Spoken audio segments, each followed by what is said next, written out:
performer tonight loves Harry Potter and is a trivia expert. She's also extremely competitive. She once won an eating contest by eating 17.5 slices of pizza, and she promptly threw up an hour after. Finally, she loves fire and once burned a hole through her dining room cable. Please welcome Tori Weddell Stephenson.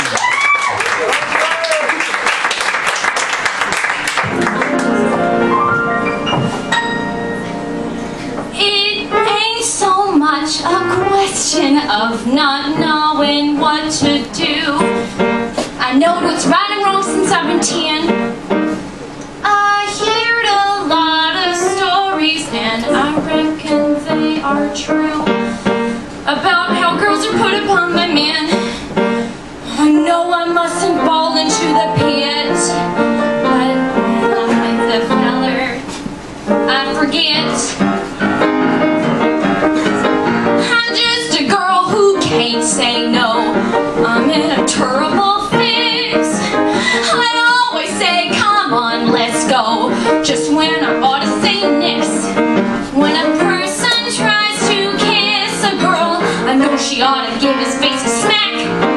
But as soon as someone kisses me, I somehow sort of want to kiss him back. I'm just a fool when lights are low. I can't be prissy and quaint.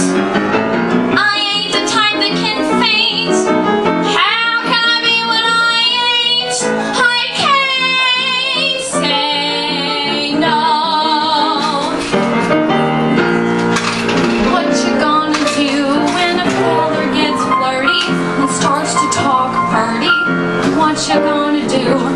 Supposing that he says that your lips are like cherries, or roses or berries. What you gonna do? Supposing that he says that you're sweeter than cream, and he's gonna have cream or die.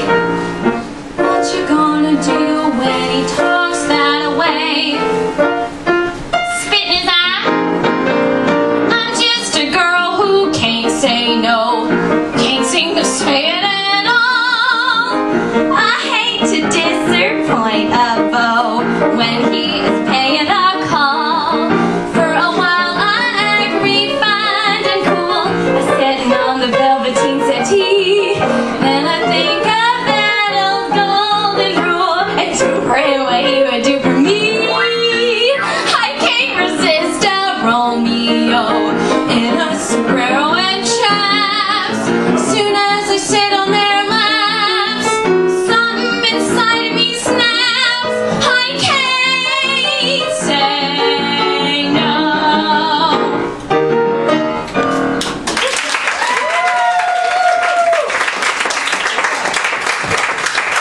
I actually feel like this character and I have a lot in common.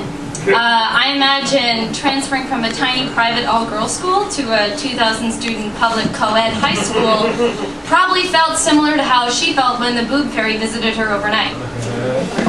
We both had extremely low standards, thought we were a lot cuter than we were, and ended up engaged to a guy named Ali Bashir.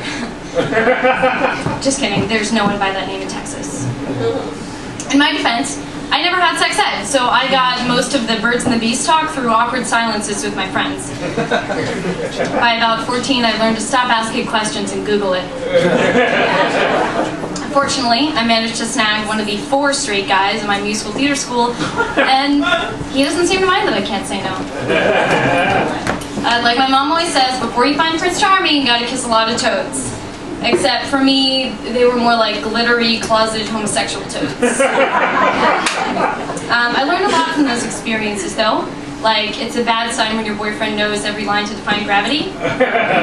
And when he breaks out into the cheer at the beginning of Bring It On, whenever you try to make out with him. But because I am the last stop for so many,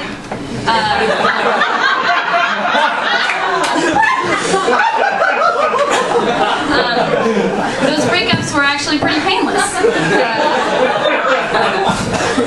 A lot easier, I would say, than one in which, I don't know, God condemns me and my people to drown in the sins of the world over a crime committed centuries ago while I watch my lover and the only family I've ever known bob away on an ark. Bye.